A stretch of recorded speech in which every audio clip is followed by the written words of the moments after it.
Let's talk about left twists, LTs. In a left twist, we want this stitch to cross over the second stitch and go left. So in the left twist, what we need to do is we need to go to the back of the work with our right needle tip, and we're going to scoop the second stitch, because these are 1x1 cables, so we're only ever going to be using 2 stitches here, 1x1 cables.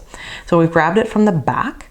That secures that stitch. Now to secure this one, while we do a little bit of the rearranging we need to do, we're going to pinch the first stitch against the right needle. So I'm pushing my thumb against the right needle tip. I'm going to pull the left needle tip out of both of those loops.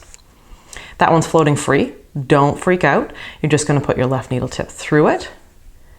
And then you're going to bring your right needle tip around. You're going to place this back on the needle. And once we've rearranged the stitches in cable knitting, all we have to do now is work the stitches. So we've got 2 knit stitches that need to be knit through the back loop. So we knit the next 2 stitches through the back loop. And that crosses to the left. Let's look at that again. We're going to put our right needle tip to the back of the work and scoop the second stitch through the back loop there.